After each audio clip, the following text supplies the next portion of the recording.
새집 열쇠를 받던 날을 아직도 기억해요. 35, 오랜 연애 끝에 드디어 민호와 결혼했죠. 민호는 37살, 회사에서 대리로 일하는 성실한 사람이었어요. 3년을 연애하면서 단 한 번도 저를 실망시킨 적이 없었죠.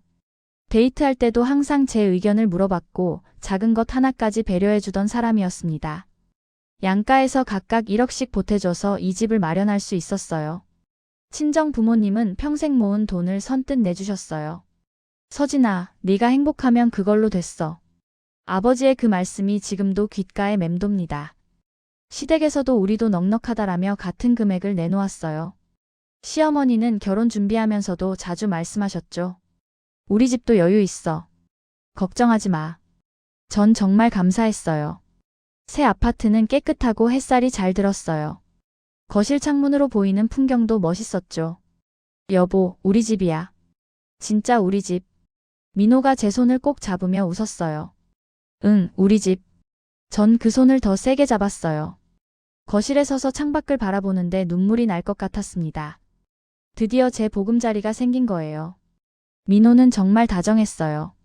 짐을 옮기면서도 무거운 건 내가 할게 라며 저를 배려했죠. 책장을 조립할 때도 여보, 너는 쉬어. 내가 다 할게 라고 했어요.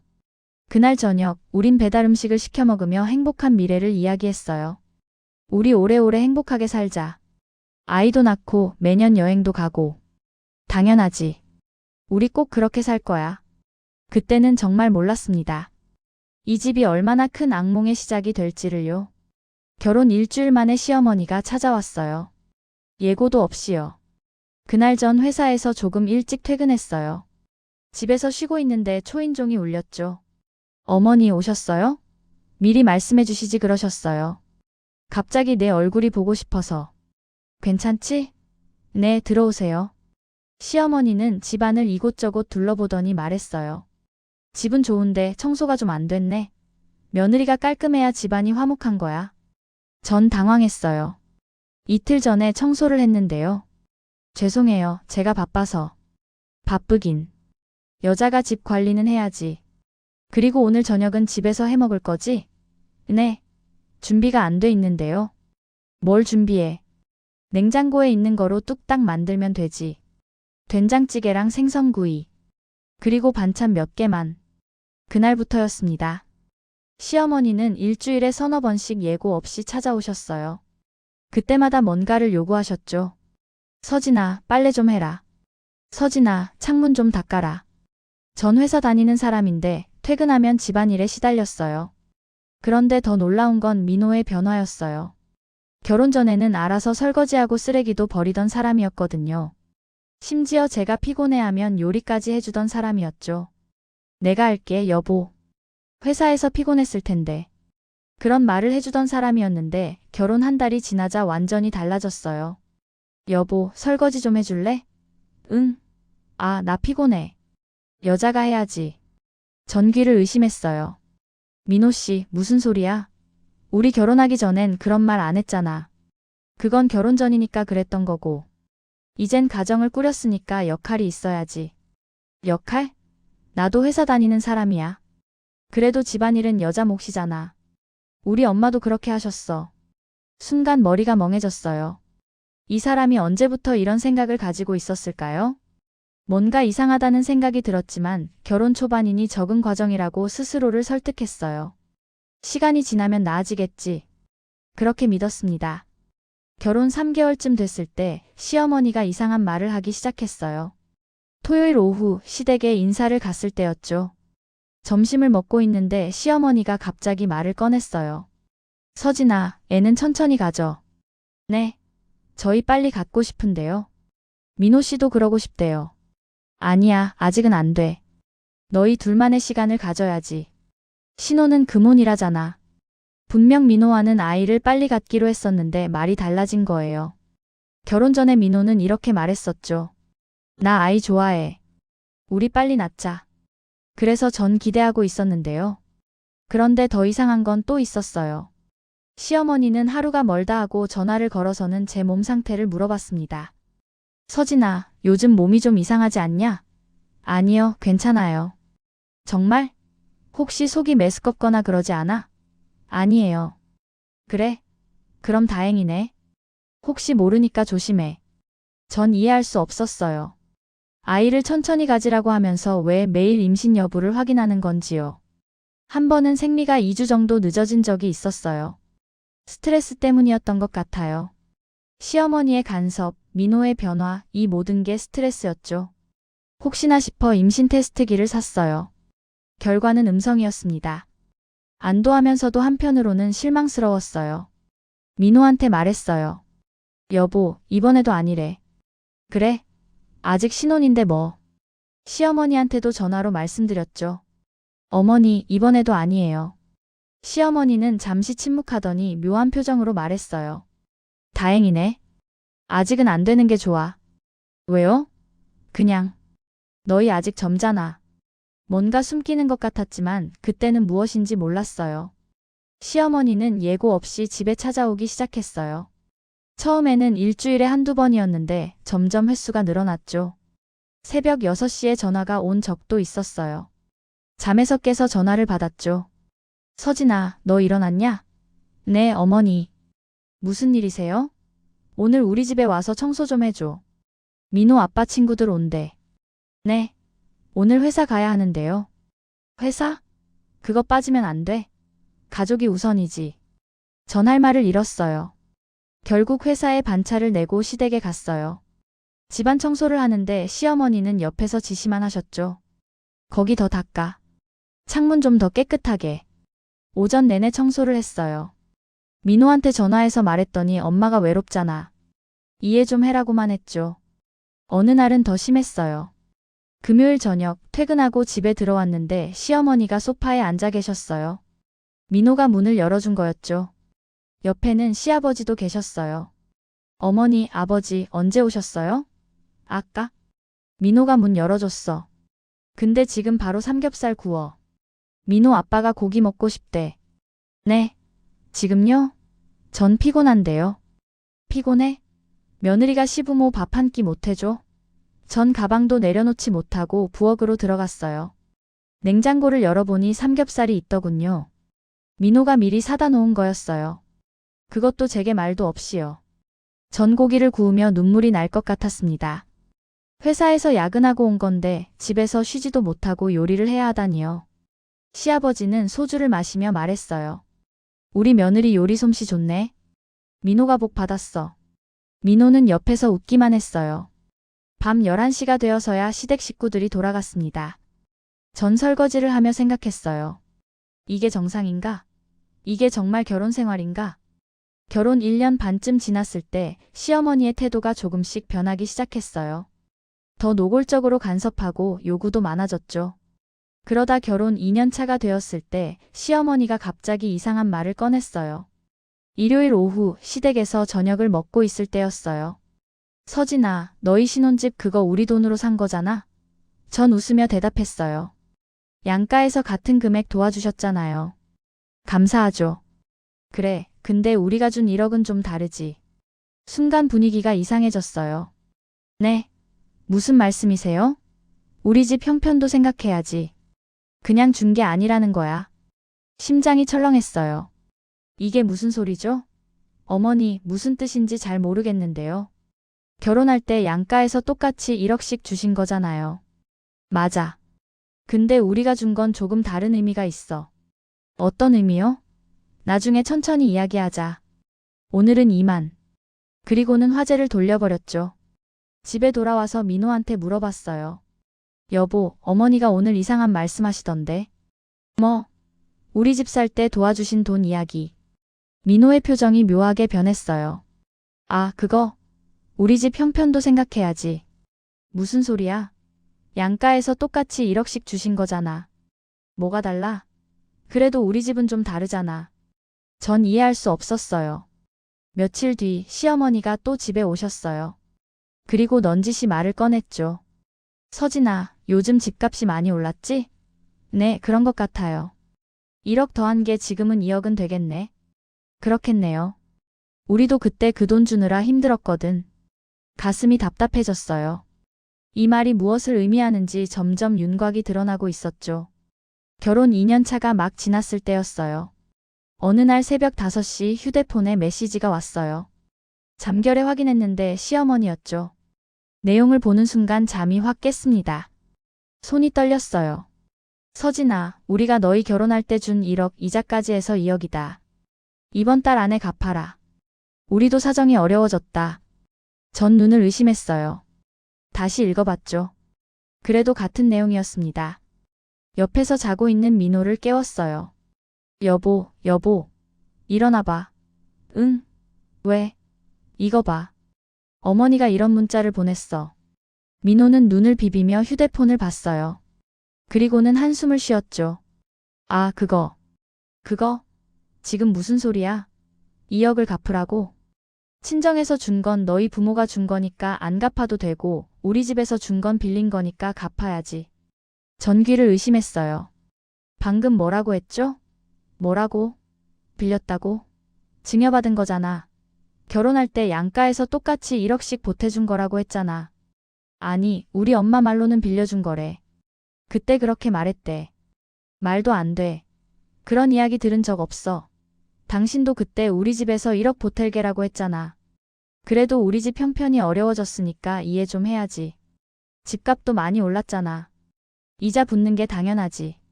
이성이 끊어질 것 같았어요. 이게 사람이 할 말인가요? 제 남편이 저한테 하는 말인가요? 그날 저녁 민호가 퇴근하고 돌아왔어요. 전 단단히 마음먹고 기다리고 있었죠. 민호 씨, 우리 이야기 좀 해야겠어. 뭐? 오늘 아침 그 이야기. 어머니가 2억을 갚으라는 거. 아, 그거. 엄마한테 내가 곧 돈 마련할 거라고 말해놨어. 뭐?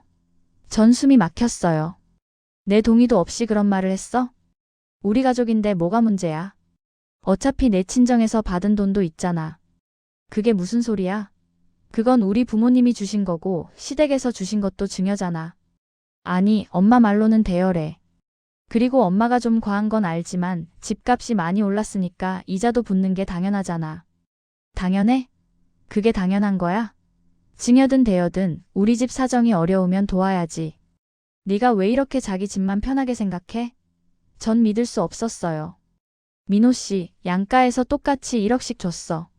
근데 왜 시댁 것만 갚아야 해? 그건 다르지. 친정은 내 부모고 우리 집은 내 부모잖아. 그래서? 그러니까 우리 집 것만 갚으면 되지. 그리고 네가 회사 다니면서 버는 돈 있잖아. 그걸로 갚으면 되지. 내 월급으로? 친정한테 빌려.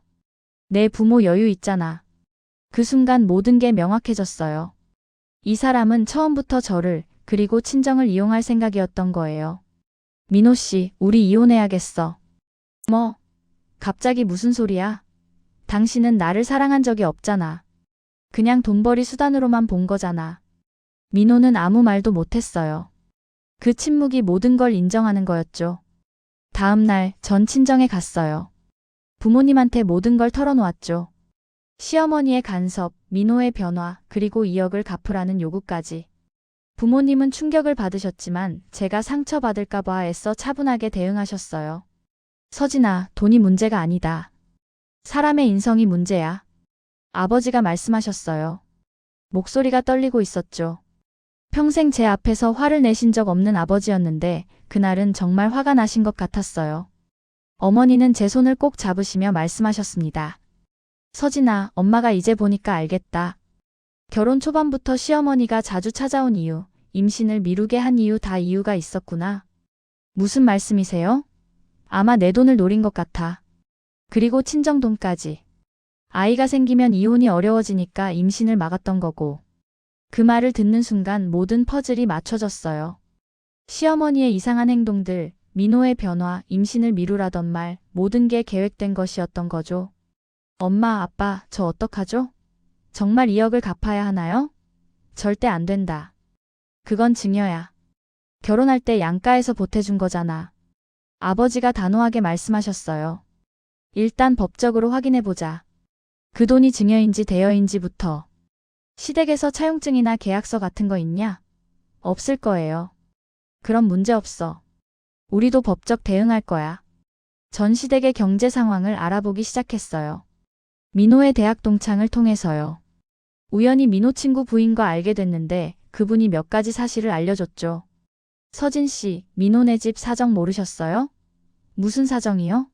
예전에 사업 실패로 거의 빈털털이 됐어요. 5년 전쯤인가? 민호 아버지가 친구 보증을 잘못 써서 큰 빚을 졌대요. 네. 전 충격을 받았어요. 그 이후로 민호 동생 신우도 취업 못하고 집에 얹혀 살고 있고요. 아르바이트만 전전하는 것 같던데요. 민호가 집안 경제를 거의 책임지고 있을 거예요. 그럼 시댁에서 넉넉하다던 말은 다 허세였어요. 해외여행 이야기도 많이 하던데 사실은 몇 년 전 가족 여행 한 번 간 걸 계속 자랑하는 거래요. 머리가 복잡했어요.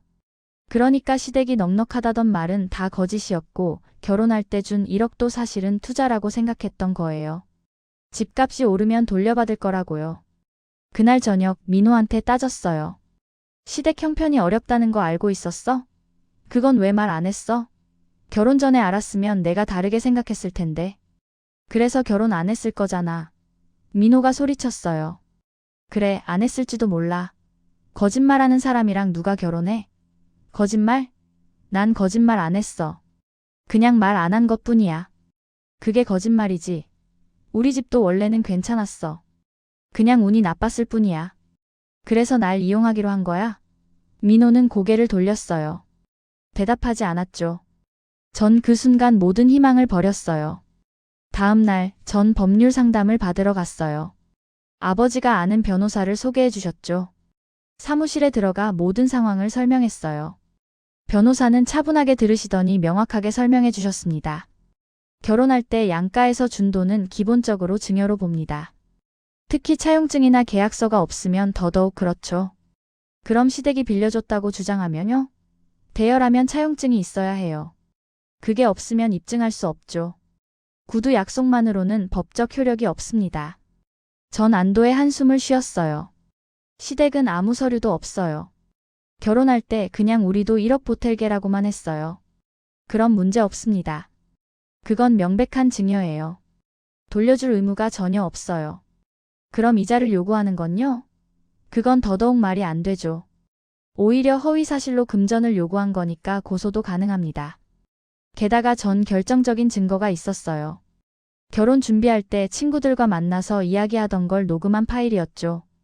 그때 민호가 이렇게 말했거든요. 우리 집에서도 1억 보탤게.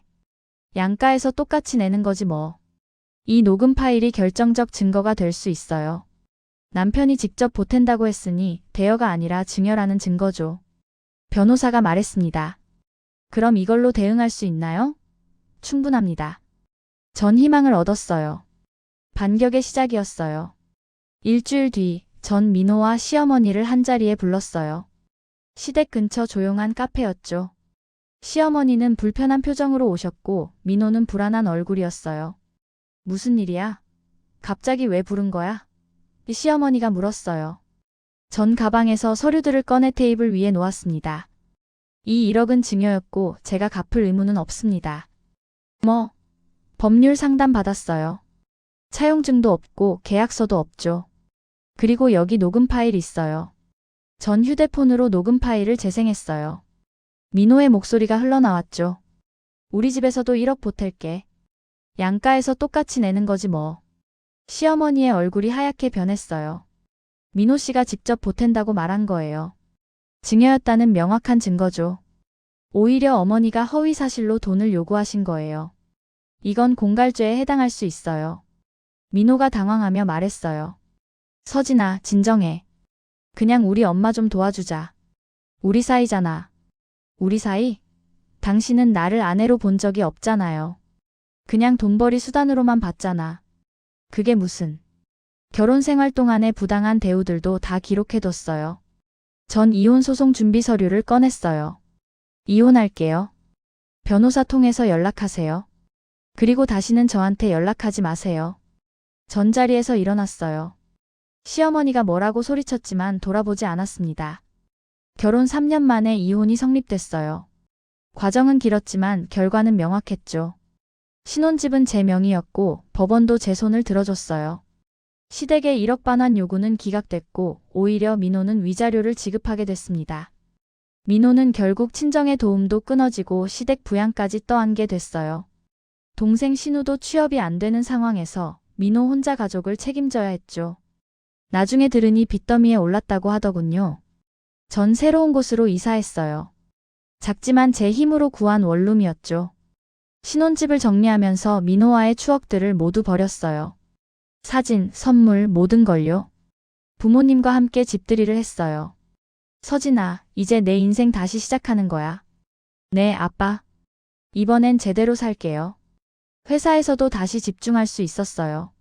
이혼 과정에서 힘들었지만 끝나고 나니 오히려 일이 잘 풀렸죠. 승진도 했고 새로운 프로젝트도 맡게 됐어요. 퇴근하고 집에 오면 제 시간이었어요. 누구 눈치도 안 보고 누구한테 요리도 안 해주고 그냥 제가 하고 싶은 걸 하며 살았죠. 친구들도 다시 만나기 시작했어요. 결혼하고 나서 거의 못 만났거든요. 서진아, 얼굴이 밝아졌다. 그치? 나도 그런 느낌이야. 이혼 잘한 거야. 친구들은 그렇게 말해줬어요. 1년이 지났어요. 전 완전히 새로운 사람이 됐어요. 헬스장도 다니고 취미 생활도 하고 여행도 다니고요. 부모님과도 자주 시간을 보냈죠. 서진아, 요즘 정말 행복해 보인다. 진짜 행복해요, 엄마. 민호와의 결혼은 실패였지만 그 속에서 배운 것들이 있어요. 사람을 보는 눈, 나를 지키는 법, 그리고 진심의 가치. 돈으로 사람을 평가하는 사람들, 이용만 하려는 사람들을 구분하는 법을 배웠죠. 오늘 아침 거울을 보며 생각했어요. 이제 전 제 인생을 살아갈 거라고. 누구의 며느리가 아니라, 누구의 아내가 아니라 그냥 서진으로요. 제 이름으로, 제 방식으로, 제가 원하는 삶을요. 사람의 진짜 가치는 돈이 아니라 진심이었다는 걸 난 너무 늦게 알았다고. 하지만 인생은 지금부터 다시 시작이에요. 그리고 이번엔 정말 행복할 거예요.